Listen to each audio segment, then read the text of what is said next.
So in today's video, we're going to be talking about a customer who wants to jump onto the Unifi platform, but they don't have any Unifi whatsoever. So we're going to be talking about the different components that we've chosen for their deployment and why we've chosen those pieces of equipment. Later on in the video, we're going to be going through a little bit of unboxing of all that equipment so you can take a look at what we've used for their project. So let's jump on the PC and get started. So first, let's take a look at the core of every Unifi network, and that's the Unifi gateway. So Unifi do a variety of different gateways, and those gateways have obviously a lot of different purposes. So I've chosen three here to show you the kind of things that we go through, or the process we go through when we're choosing this kind of equipment for a client. So we've got the Cloud Gateway Max here, you can see, and we've got the Cloud Gateway Ultra and the Dream Router 7. Now, straight away, I'm going to tell you, just to eliminate some time, the Cloud Gateway Ultra will not do the job, because the Cloud Gateway, if we have a look down this list here, on this comparison list on the Unifi website, you can see that the Cloud Gateway Ultra doesn't support Protect, Access, Talk, and Connect. Now, these are some of the things that the client wants to have, so straight away we're going to eliminate this middle one from our inquiry. So let's get rid of that one, and we're now left with the Cloud Gateway Max as well as the Dream Router 7. So both comparable pricing, but let's take a little bit more look at the specifications. You can see that the Dream Router, first of all, which is quite important, is it's kind of like an all-in-one device. It has Wi-Fi. The Cloud Gateway Max, however, does not have Wi-Fi. So immediately one would assume that I'm going to jump on the Dream Router 7 for the same price.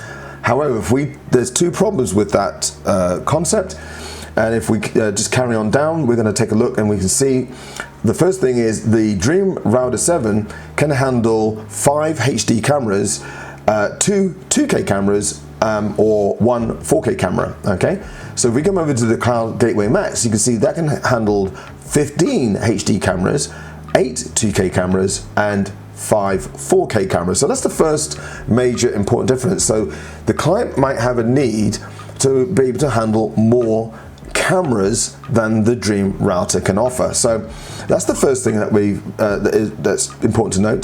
The next thing to note is kind of a little bit of an obvious one.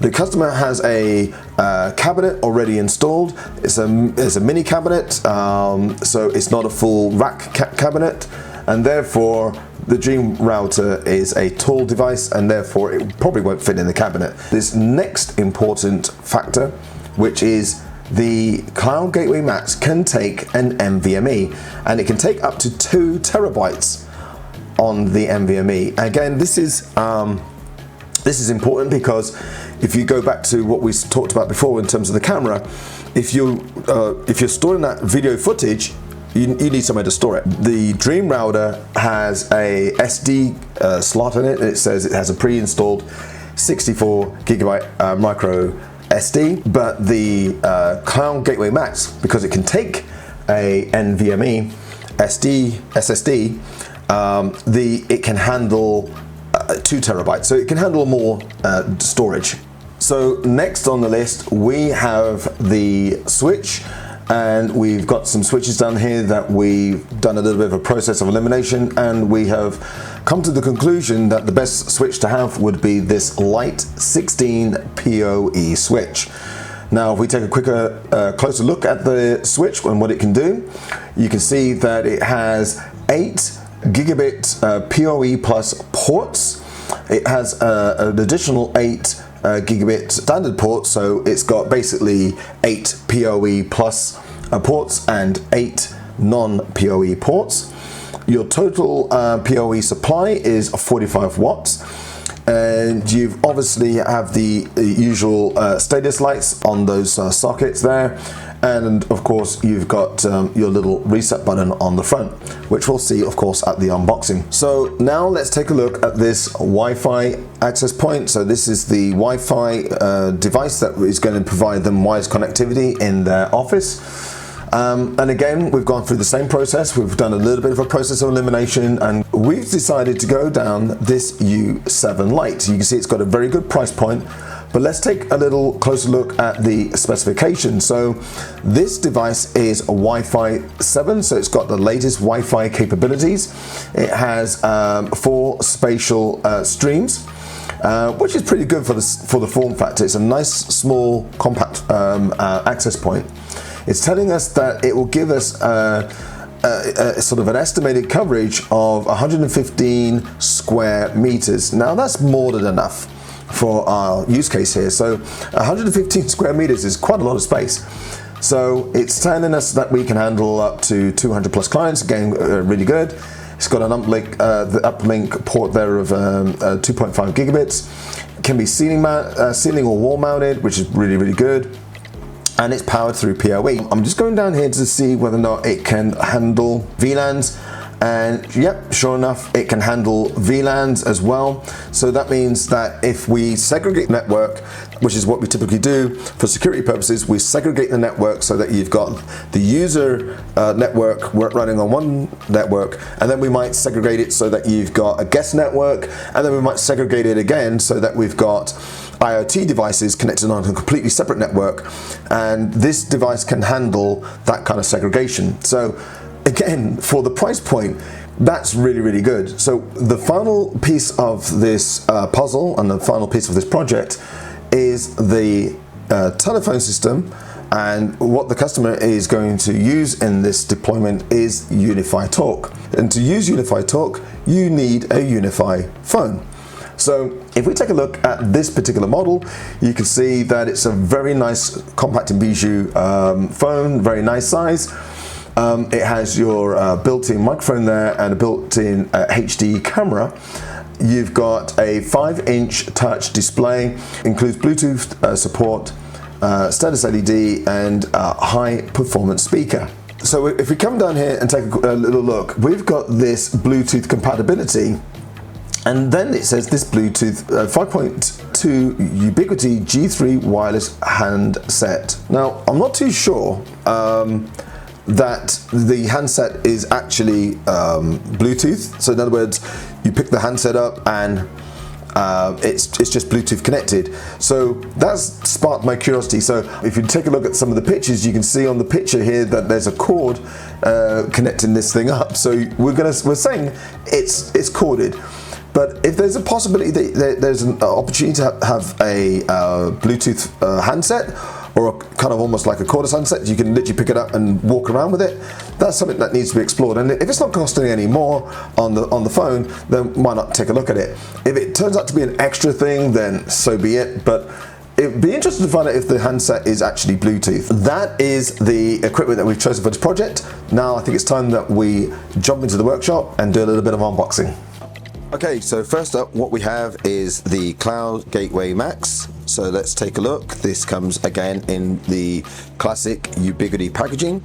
So let's go ahead and open that.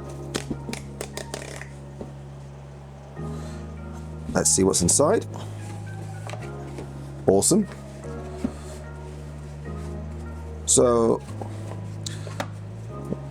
let's take a look at the unit itself. So here's the unit. What we have here is a very nice small form factor unit. We can see that it's got the usual Apple packaging here, as we like to call it. So let's go ahead and take that off.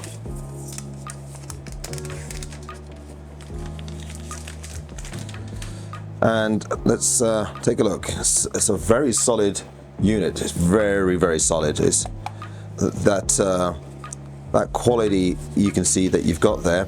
We take a look at the unit. You can see that we have our network WAN port here. Then we have these 4 RJ45 sockets. We have over here USB-C connection, so to power it, and over here we've got our little reset.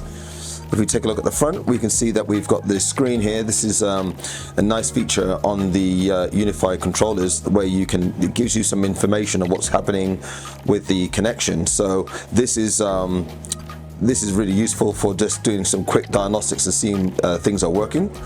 If you go to the other side, you can see here we've got this this tray here. This tray would house the NVMe. So yep, that's great. Let's just put that to one side. Let's see what else we got in the box. We have our power brick. We have our network connection, and inside here we have a power cable. Obviously not for UK use, but we got a power cable that came with it for the UK use. These just basically get tossed into a recycling bin. So let's get rid of that. And then of course we've got the usual ubiquity little bit of instructions there, or warranty, or whatever it is. You know, I never open these things, so I don't even know what it is. Okay, so there you go. So that's what's inside that box. That's really cool. That's our unit here. That's our UCG Max. So UCG Max that we're going to be using. This is our controller. This is going to be our hub to our infrastructure, to our network, to our Unifi network. So yep, let's move on to the next unit now. So next up we have our light 16 PoE switch. So this is a 16 port PoE switch. So let's get this unboxed.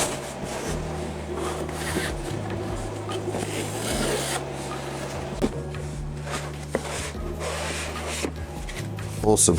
Okay, so let's take a closer look at this unit now. Right, again, this is one of those real solid pieces of equipment. It's got some nice rubber feet here. There's a little inlay here. I believe this is for a mount. We'll take a look at that in a second, see what's in the box. Again, just a solid piece of kit. Really solid. You can see on the back here we've got that power connection here, which is similar to what you would kind of get on a PC. So yeah, that's really good. I like that. So we come to the front. You can see here we've got looks like a light here or something. We've got the sockets on the front. You can see again, if we look closely, you can see these sockets here are our PoE sockets, and over here are our non-PoE. And then on the side here you've got the symbols that show you what the lights will do. So if I can just slowly bring that into focus, there you go. You can see there it is. That's just our little symbols there that show you what the lights will mean when they are on.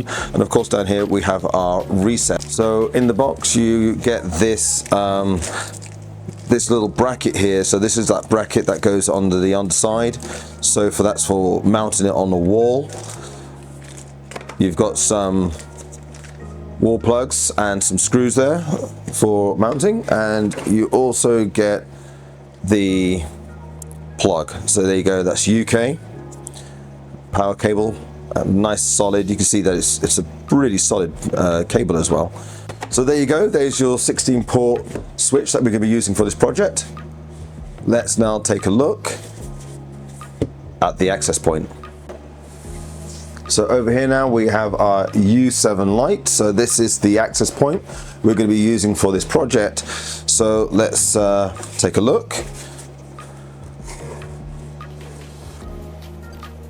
See what we got here. We have a little bag of giblets for mounting screws and stuff, by some of the things. Just put that over there. There it is, there's our access point. Nice small form factor. If I put my hand over the top, you can see how big it is. It's a small form factor. It's not obtrusive. It's not going to be sort of greatly in your face. You can see on the back here we have this inlaid piece here where we would actually put the mount on. So we put the mount on, and we put the access point on, and we lock it into position. That's there. And if we look carefully down here, there's the reset hole just in there, and this is where you would plug your network in. So this is a PoE powered device. So this will be powered off that switch, and around here you have this ring, and this is what gives us an indication that it's what it's doing when we're adopting this into the Unifi platform.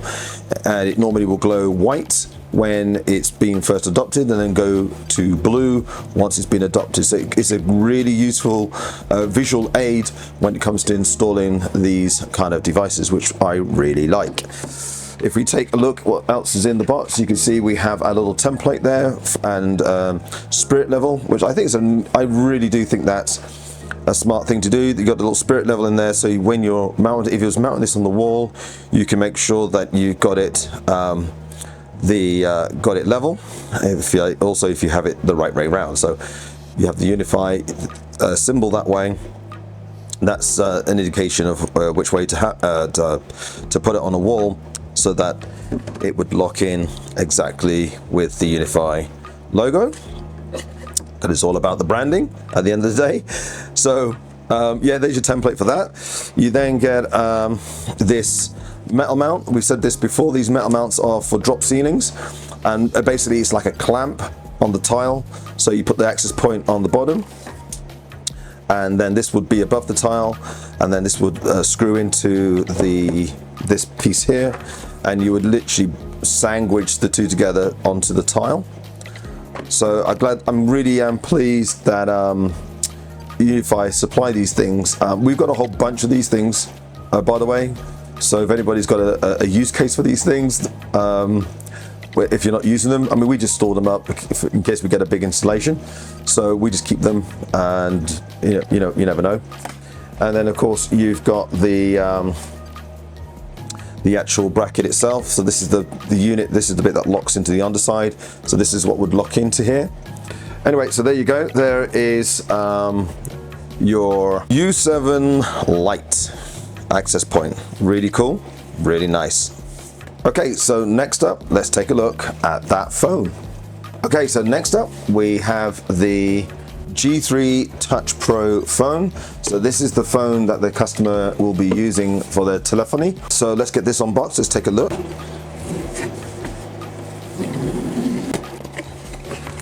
I like the fact that this stuff is well packaged. So let's take these phone pieces off. Let's get them out of the way. Let's take a look. Very good. If you remember earlier on in the video, we talked about the handset, and we wondered if it was going to be a Bluetooth handset. Now we looked further on in the description and found that it comes with a corded handset, and you can buy the Bluetooth handset for this unit separately. It comes with a corded handset, and again, you can see it's not one of these little plug-in ones. It's hardwired into the phone, so that's fair enough. Over here you got a little button, which I do believe is your mute button there. It's ergonomically, it's nice. It sits nicely in the hand. It's not, it's a good solid handset, so I really like that. Again, when you put it on, that's not going anywhere. that's not going anywhere. So let's put that to one side. Let's take a look before I take that off. Let's see what we've got. So on the side here we have a headphone microphone socket on the side here. Again, solid, really solid metal base unit. It's got some rubber feet on there. Taking a look at the back, you can see that we have our network socket here. So the network socket is this one here on the right. That's powered by PoE again, so this phone's powered by PoE. And then on this one on the left, this is your pass-through. So the pass-through is for when you want to plug in, say, a PC or another device. It could be, even a printer or something.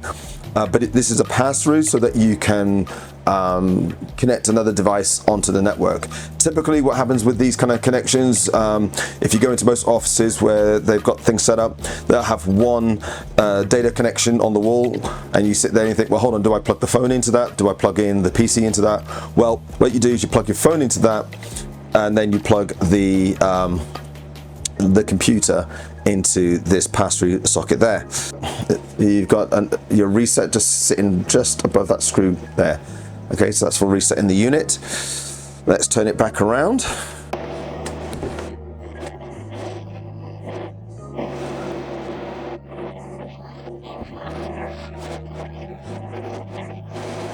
Okay, great, look at that.